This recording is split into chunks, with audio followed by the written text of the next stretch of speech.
warahmatullahi wabarakatuh. Selamat sore para followers media sosial BNN Kota Surabaya. Pada kesempatan sore ini, podcast bersinar BNN Kota Surabaya kedatangan tamu spesial. Sebelum kita berkenalan, Karina mau pantun dulu. Belanja ke Kutai lewat Jalan Opak. Melihatnya ada gerobak. Izinkan Indah menyapa para pelajar Surabaya anti narkoba.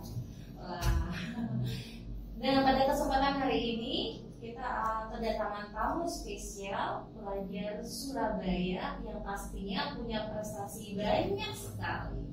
Namanya Rachelita Zahra Bintang Kalista, biasanya dipanggil Rahel. Selamat sore. Assalamualaikum warahmatullahi wabarakatuh. Waalaikumsalam.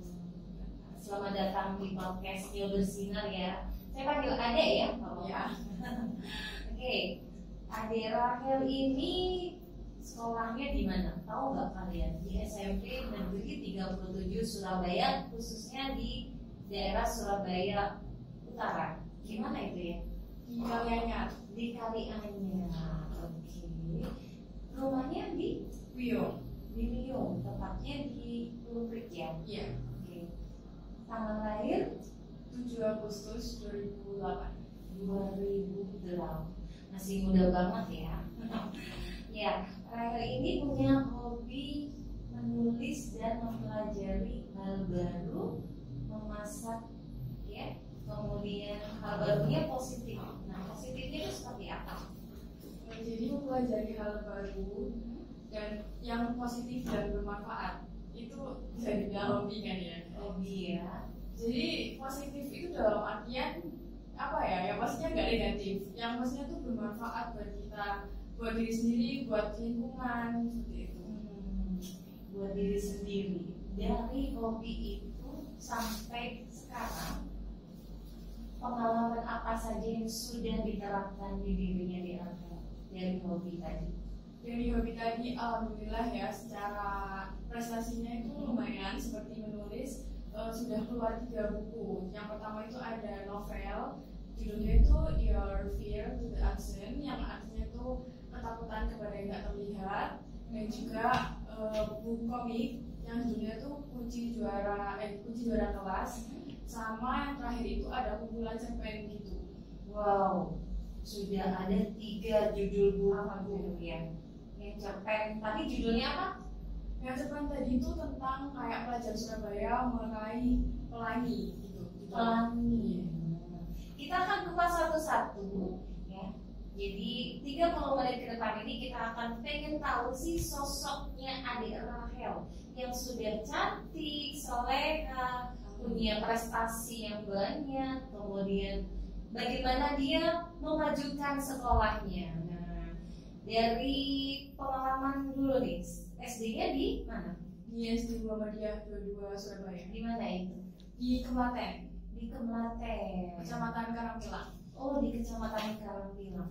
Prestasi saat di SD apa saja? Kalau dari SD ya, basicnya itu aku emang anaknya tuh ambis, kayak aku selalu pengen mencoba hal baru. Kayak prinsip itu selagi itu gak ada dampak negatifnya aku coba. Yang dimana SD itu aku mulai ikut berbagai ekskul, terus juga menulis itu tadi aku kembangkan, dan ternyata aku punya bakat yang tadi menghasilkan buku, kumpulan cerpen, dan juga di luar zona menulis aku juga ikut tapak suci yang dimana aku sudah 3 kali mewakili, ada juga tingkat yang kabupaten.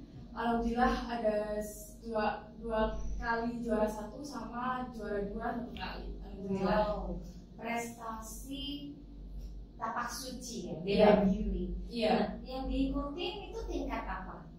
Waktu itu tingkat SD. SD.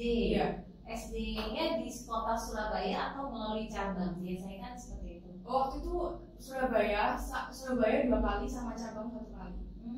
Tahun berapa itu kalau boleh tahu? Waktu kelas berapa? Waktu kelas 4, 5, 6. Kelas 4, 5, 6. Jadi bisa bagi waktu dong. Iya, alhamdulillah. Terus biasanya yang mantel siapa? Biasanya yang ngantar pastinya orang tua, sekalian ke support. Oh, orang tua support ya. Jadi teman-teman para pelajar, support sistem keluarga itu penting ya. Penting banget. Dimanapun kita berada saat kita mengikuti ekskul, salah satunya ada orang tua yang mendampingi. Nah, selain dari tapak suci tadi, ada buku. Nah, buku ini idenya dari mana? Kok bisa pengen jadi penulis novel?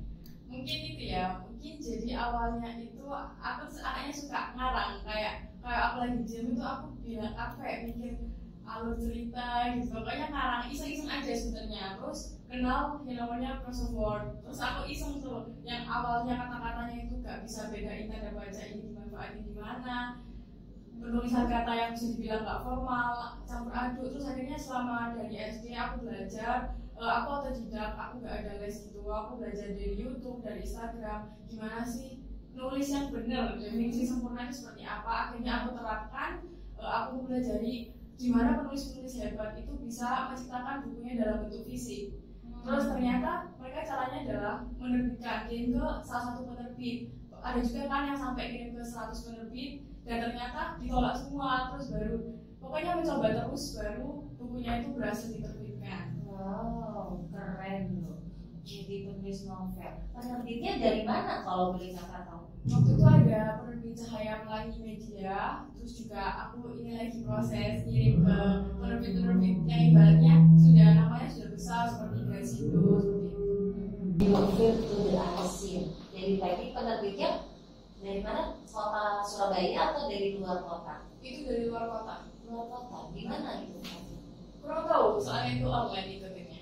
Oh, berarti direkomendasikan dari sekolah. Iya. Pada saat SD. Waktu SMP kalau itu. SMP. Oh, berarti ini novel ini sudah masuk SMP ya? Iya. Oke. Dari SD tadi kita kembali lagi. SD Tapak Suci, kemudian lomba cerdas cermat juga. Itu SD juga. Cerdas cermat itu SMP. SMP. Wah, keren. Berarti boleh tahu dong pengalaman pada saat mengikuti saat ikut kompetisi tapak suci itu ada nggak sih mungkin cacat, maksudnya kayak memar kayak gitu, atau mungkin kena tonjok nggak sengaja tiba-tiba ada temannya lagi kompetisi kan ada nih, boleh diceritain? Waktu itu pernah sih, kayak waktu itu kan sebenarnya kalau tingkat SD itu bisa dibilang nggak sebrutal tingkat SMP sama SMA. Jadi kayak bisa dibilang masih aman-aman aja. Terus juga kita pakai rompi sama kadang ada yang pakai penutup kepala. Jadi kalau selama ini alhamdulillah nggak pernah ngerasain yang brutal. Paling waktu itu pernah gigi copot gitu doang. Saya emang ya pastinya habis tanding walaupun menang itu selalu nangis gitu, kayak antara capek sama bersyukur gitu. Karena kan setiap habis tanding itu pengumumannya langsung di situ. Jadi kayak ada rasa seneng, balik-balik ke toilet tuh nangis kayak capek gitu. Karena kok kerja keras akhirnya kok hasilnya seperti ini ya. Iya. Tapi ada pengalaman baru kan selama di Iya, SD, punya teman dari berbagai sekolah mungkin. Iya betul. Tingkat tapak suci, ya kan tapak suci kan banyak. Iya. Ada dari tingkat Surabaya, Iya. ya kan. Nah, selain dari tapak suci nih, nah, untuk yang penulis komiknya ini juga dari SMP waktu itu. Iya. SMP. Kelas berapa waktu itu? Waktu itu kelas 7. Kelas 7.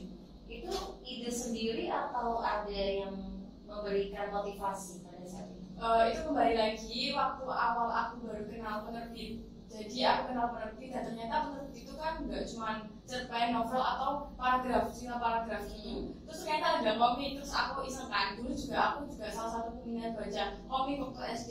Sebenarnya dari SD, bahkan dari kelas 3 itu aku kayak, kan di setiap buku anak-anak tuh di baliknya tuh ada profil penulisnya, kayak aku langsung ngerasa kayak, waduh anak ini lebih bisa, kok aku gak bisa buat tulis kayak gini. Terus waktu SMP, awal-awal masuk SMP baru paham, oh ternyata buat itu kayak gini. Terus akhirnya coba, waktu itu kirim naskah iseng, aku bilang sama mama aku, ini aku udah gambar jelek-jelekan, tapi versi paragrafnya kan ada 2 ya. Kirim komik itu kalau mau terbitin itu ada paragraf sama gambarnya. Iya, terus aku tunjukin ke mama, ke orang tua, terus kayak bilang, yowes kiriman gitu. Saya akhirnya dikirim. Beberapa minggu setelah itu pihak penerbitnya bilang kalau naskahnya tuh menarik, terus akhirnya penerbitnya nerbitin secara fisik, dijual secara komersial, terus akhirnya juga alhamdulillahnya setiap bulan dapat royaltinya. Jadi bisa dicontoh tuh pelajar Surabaya, selain punya prestasi di sekolah, juga prestasinya di luar sekolah, salah satunya mengembangkan komik. Ini sampai sekarang berarti komersilnya masih banyak, distribusi buku komiknya. alhamdulillah masih banyak. Apalagi mana biasanya? Di e-commerce itu ada banyak, kayak misalnya di Shopee, Tokped itu banyak di semua e-commerce. Wow, keren. Berarti bisa dong ngeklik kunci juara kelas. Pasti Iya. punyanya di Rahel. Silakan. Wah, keren. Oke, selanjutnya nih ada namanya lomba cerdas cermat dengan topik pelecehan anak. Iya. Menarik ini. Kenapa? Karena sekarang ini lagi booming ada namanya bahaya narkoba. Iya. Salah satu bahaya narkoba pemicunya adalah salah satunya akibat dari kenakalan remaja. Boleh diceritakan pengalamannya di Rakel pada saat mengikuti lomba cerdas cermat itu, data-data yang ada miliki seperti apa? Jadi awalnya itu bekal aku itu ya aku survei dari berita-berita gitu, dan juga sebelum acara tersebut kan ada semacam bekalan webinar gitu. Oke. Ya aku dengerin, aku catat, terus ternyata nggak nyangkanya itu ada sesi dan cermat itu. Itu secara kuis gitu, ada sekitar 20 soal. Ya aku jawab secara yang masuk di otak aku itu apa. Terus akhirnya aku jawab, waktu pengumuman langsung itu aku bener-bener gak nyangka kan juara 3. Dan itu ya Pak, ekspektasi itu nggak terlalu setinggi itu, karena baru kenal, baru mendalami topik ini, dan alhamdulillahnya. Berapa peserta kalau boleh tahu Pak? Waktu itu mungkin 100-an ya, dari pelajar Surabaya SMP sama SMA. Cuman kategorinya jadi satu, jadi SMP sama SMA. Berarti pesaingnya juga dari SMA juga. Iya. Oh, mantap nih. 100 peserta ada yang bisa juara 3. Wah. Cerdas cermat waktu itu kelas berapa kalau boleh tahu? Waktu itu kelas 2. Kelas 2. Iya. Jadi pada saat sekarang naik kelas Iya. 2. Nah, sekarang ini kan lagi ada pandemi ya. Iya. Nah, pada saat pandemi kemarin, sekarang mungkin sudah levelnya sudah PPKM level 1. Suka dukanya nih pada saat mengikuti pembelajaran di sekolah, ada nggak sih yang bisa di-share di sini? Kalau aku karena apa ya, basicnya aku tuh gak mudah paham dengan materi yang apa ya, kayak jelasnya secara online tuh aku gak semudah nangkep itu gak semudah itu. Jadi aku kayak sempat awal-awal pandemi itu benar-benar kayak stres, kayak harus belajar sendiri. Sedangkan aku tuh tipe orang yang paham itu dijelasin secara langsung, apalagi dikasih prakteknya. Dugaannya itu pastinya kayak stres, dan juga kan aku anaknya bukan introvert ya. Aku suka ngomong, suka ngobrol, terus kayak kangen sama teman-teman gitu. Tapi sukanya alhamdulillah aku bisa mendalami bakat-bakatku. Karena kan kalau kita offline itu seperti yang dibilang beberapa tokoh pendidikan ya, katanya tuh kalau sistem pendidikan di Indonesia ini kurang karena jam pelajarannya yang terlalu lama. Dan aku menyadari itu dan aku rasakan. Aku waktu SD juga swasta loh, jadi jam 3 itu baru pulang. Nah, jam 3 sampai malam itu kan aku ibaratnya udah istirahat, nggak bisa ngapa-ngapain. Tapi sejak daring, aku bisa mendalami hal itu. Jadi bersyukurnya di situ. Ada plus minus Iya, ya, dari di iya. rumah sama benar-benar tatap muka, ketemu langsung sama teman-teman dan guru. Jadi pengennya daring atau tatap muka nih? Aku tetap tim tatap muka sih. Sekarang udah mulai tatap muka, Iya. sebenarnya kangen nih udah ketemu sama teman-temannya, apalagi kelas 8. Iya. Mungkin kalau waktu zaman kelas 7 benar-benar gak pengen kenal Iya. teman ya. Nah, dari pengalaman daring, bisa nggak sih diceritain orang tua supportnya kemana? Maksudnya apakah setelah daring anak kan sekarang fokusnya ke gadget ya? Bisa nggak kasih tahu tipsnya supaya tidak bosan di rumah pada saat itu? Waktu itu support orang tua aku sebenarnya karena basic dari orang tua aku sendiri, bukan orang tua yang menargetkan aku harus 100, enggak. Tapi kayak kamu sukanya apa, dalami itu, kamu harus dapat prestasi dari itu. Jadi bukan yang misal rapat aku jelek, itu gak marah. Soalnya aku ada prestasi, jadi orang tua kok alhamdulillahnya seperti itu. Alhamdulillah ya. Dilahirkan dari rahim mama ya. Alhamdulillah. Karena mama tidak memaksakan anaknya, oh kamu nanti bisa jadi polwan, Iya. kamu jadi dokter, tapi lebih kalau memang minat hobinya bikin cerpen, bikin komik, mungkin mama supportnya tetap di sana. Oke, wah banyak nih prestasi yang dicari. dan yang pengen digali lagi ya. Nah, sekarang ini terkait dengan pengalaman organisasi.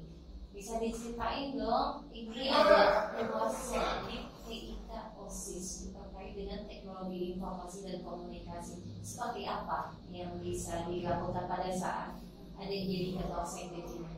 Jadi waktu SMP itu kan baru mulai organisasi ya, baru mulai masuk organisasi apa-apa gitu. Jadi awalnya aku ikut OSIS, yang dimana itu aku menjadi ketua sekdet teknologi informasi komunikasi itu seperti humas. Oke, humas. Iya. Nah itu saya itu salah satu ketua yang umurnya masih paling muda dan masih kelas 7 karena di sana ketuanya itu kelas 8 semua. Alhamdulillahnya, titik bersyukurnya di situ. Kayak berasa paling tua, paling muda, paling junior. Ya. Nah aku ikut OSIS itu dan juga aku ada nyoba organisasi luar yaitu IPM. Jadi di dua organisasi ini aku tuh ibaratnya dua organisasi ini tumbal aku gimana ngerti cara kerja organisasi, apa yang dilakukan organisasi, sifat-sifat yang harus dimiliki untuk menjadi seorang kader, seorang anggota organisasi itu di 1 tahun ini. Terus ya, itu sih ya. Berarti ini antara sekdet sama OSIS ada keterkaitan. Iya. Nah, OSIS sekarang ini digencar-gencar untuk menjadi power sistemnya sekolah. Nah, kira-kira sudah membuat apa di sekolah SMP Negeri 37 saat adik jadi ketua OSIS? Saya selain menjadi ketua OSIS, saya juga menjadi sebagai ketua PMR, ekskul PMR.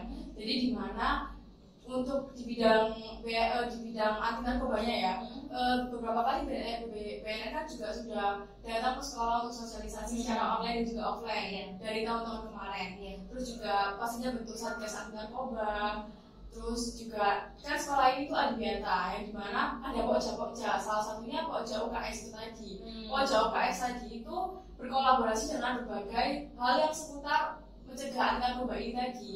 Seperti pokja peduli lingkungan seperti itu. Jadi di sini saya tuh ibaratnya menyadarkan secara pintar gitu kepada teman-teman sebaya saya. Selain dari sebaya, pernah nggak keliling di lingkungan sekolah, maksudnya SD-nya atau TK-nya pernah keliling nggak satgas-satgasnya? Belum pernah, tapi berarti untuk internal sekolah saja ya, terkait OSIS ya. Berarti sudah berapa yang sudah dibina dari satgas anti narkobanya? Yang dibina berapa ya? Utamanya banyak sih sebenarnya, itu lebih dari 40 deh. 40. Jadi perwakilan berapa kelas ini berapa orang satu kelasnya? Kan setiap ada 27 kelas. Sekarang ini dari 27 kelas direkrut untuk jadi satgas anti narkoba ada berapa orang? Per kelas itu ada yang dari OSIS sendiri, ada yang perwakilan OSIS sekitar 2, sama ada perwakilan PMR juga. Jadi tergantung kelasnya sebenarnya, banyak gitu. Tapi nggak double ya? Nggak double, jadi beda. Kader PMR sendiri, satgas anti narkoba sendiri, kader anti narkoba sendiri. Keren nih. Nah, ada lagi nih pengalaman organisasi yang sudah diraih. Salah satunya jadi Humas Orpes, organisasi pelajar Surabaya. Masih baru ya Orpes ini? Iya. Berdirinya kapan? Aduh, kapan ya? Waktu daftar aja deh. Waktu ada daftar. Waktu berapa? Tahun ini. Tahun ini. 2021. 2021. Iya. Nah, ada kegiatan apa? Terobosan Orpes yang sudah dilakukan atau akan dilakukan itu apa saja? Kalau terobosan Orpes sendiri yang dari Gen lalu itu ada yang sempat tembus 1 miliar donasi yang untuk pelajar Surabaya yang namanya itu PESPEDU, yaitu pelajar Surabaya peduli sesama. Untuk Gen ini insya Allah akan follow up lagi hal tersebut, dan juga kita juga mengangkat kasus-kasus seperti pelajaran anak tadi. Kita mengangkat kasus-kasus yang ibaratnya disepelein sama anak-anak yang nggak ikut ngerasain gitu, dibully ya, bullying. Jadi terobosannya sudah sampai mana? Sudah pernah ditindaklanjuti sampai turun ke jalan atau ke anak tersebut? Ini kita lagi masih mengatasi dalam online dulu, karena kita juga kalau turun ke jalan takut ada PPKM-nya gitu. Berarti masih pakai masker ya, Iya. pakai 3M tetap prokes ya. Berarti Orpes sudah punya terobosan. Alhamdulillah sama 1 miliar sudah Iya. digalang donasinya. Selain Orpes ini bisa bagi waktu nggak sih? Tadi antara sekolah sama Orpes, belum lagi OSIS-nya atau gimana? Kalau bagi waktu ya, alhamdulillah sejak SD tadi kan sudah apa ya, bisa dibilang aktif, udah ibaratnya yang diurus itu bukan pelajaran doang, bukan tambah kali kurang doang. Iya. Jadi kayak waktu masuk SMP apalagi telat itu kelas 2 kayak detik sibuknya itu nggak ngalamin shock yang kayak sampai terus gak mau ikut lagi gitu nggak. Iya. Mungkin itu jadi aku ya buat teman-teman juga sama pelajar Surabaya, pelajar yang sibuk. Iya. Menurut aku itu bagi tetap nomor 1 itu pelajaran tetap nomor 1. Nomor 2 ya, nomor 2, nomor 3-nya terserah kalian, tergantung kebutuhan buat masa depan kalian juga. Jadi aku tuh selalu ngelis tugas. Iya. Gimana cara ngelisnya? Jadi kalau misalnya secara daring mungkin lebih enak ya, karena gurunya itu kan ada file tugas sendiri. Jadi kita tahu mana yang udah dikerjain, mana yang belum. Tapi kalau misalnya offline sekarang apalagi sudah 100%, ya nulis gitu, dicatat di to-do list, ada yang versi online-nya, ada yang versi offline-nya nulis sendiri gitu. Di list. Online-nya seperti apa nulisnya? Online itu ada aplikasinya atau juga bisa pakai note di HP. Oh, Ya. Kalau offline? Kalau offline aku biasanya nulis di diary atau di to-do list. Kan ada ya to-do list yang versi Diary ceritanya. Suka curhat ya dia. Iya. Berarti memang punya teman curhat sendiri, nulis sendiri berjalan ya. Iya. Dan itu sampai sekarang Nulisnya. Iya. Sebenarnya nulis diary itu kayak apa? Kayak yang aku mau simpan sendiri. Kalau yang aku butuh bantuan, misal kayak apa ya? Misal aku mengalami masalah ini dan aku nggak bisa mengatasi sendiri, aku cerita ke mama. Iya, jadi mama tuh benar support sistem terbesar kayak aku tuh gini, kamu mendingan curhat ke mama daripada curhat ke temenmu daripada melebar kemana-mana. Nggak enak ya. Iya. Pasti nanti ember. bocor. Iya. Berarti sudah banyak nih pengalaman organisasi. Ada lagi ketua PMR. Nah, PMR ini sejauh Andi melihat dari tahun berapa direkrut di ketua? Sejak naik kelas 2, sudah punya aksi terkait tindak lanjut jadi ketua PMR apa saja? Alhamdulillah sudah. Kita beberapa kali mengikuti lomba dan alhamdulillahnya juara. Yang dimana kan PMR itu apa ya? 7 ada 7 materi basic sama materi bakti seperti itu. Yang dimana sosialisasinya itu paling nomor 1, kesosialan kemanusiaan itu nomor 1. Yang dimana kan ada ya kayak rumor-rumor katanya PMR itu ekskul tersantai terbaik. Kayak kakelnya itu seniornya misalnya kayak ekskul apa gitu seniornya itu terlalu jahat sama adik kelasnya. Nah kalau PMR ini bisa dibilang gak jahat karena ya itu tadi kita selalu memegang prinsip seperti PMR tadi yang ibaratnya kalau secara kata singkatnya itu kemanusiaan yang nomor 1. Iya. Berarti kita tidak boleh melecehkan, lebih tepatnya dari lisan, dari perbuatan juga. Contoh gitu teman-teman, contoh ya PMR. Ini biasanya dari ketua PMR ini ada periodenya nggak sih? Ada, sama kayak OSIS 1 tahun? Iya, 1 tahun. Nah, ada uji komnya juga nggak menjadi ketua PMR? Boleh diceritain nih, kita sharing lagi. Ini kembali lagi ke topik yang awal ya, kelas 7. Kan aku ikut 2 organisasi itu tadi. Nah di kelas 8, aku udah tahu ibaratnya aku ngerti apa yang sih harus dimiliki gitu. Terus akhirnya aku mencoba organisasi luar sama organisasi dalam sekolah. Nah setelah aku mendapat kepercayaan menjadi ketua PMR ini setelah ketua OSIS tadi. Jadi masih secara otomatis melangkut semua ya. Jadi masih sekarang semua ya. Jadi kalau istilahnya makan nasi pecel jangan lupa sama rawon. Iya. Karena include di sana ya. Oke, terakhir nih, boleh dong di-share ke teman-teman tips dan triknya bagaimana menjadi pelajar yang berprestasi tanpa narkoba. Bisa disampaikan ke teman-teman yang lain. Oke, yang pertama ikut prinsipku tadi, yaitu mending kita sibuk sama hal-hal yang berguna, yang bermanfaat, yang positif. Mending kita sibuk sama itu aja daripada kita sibuk sama hal-hal yang negatif, sama sibuk gak ngapa-ngapain. Ya. Kalau ngelamun boleh nggak? Kalau ngelamun mungkin buat mereka boleh ya. Kalau ngelamunnya pakai gadget gimana? Wah, itu harus dipertanyakan dulu. Ngelamunnya itu melihat apa? Iya. Terus apa lagi tips and triknya? Tips yang buat menghindari apa ya, anti narkoba. Kalau dari aku sendiri ada 2 poin utama. Yang pertama itu kesadaran.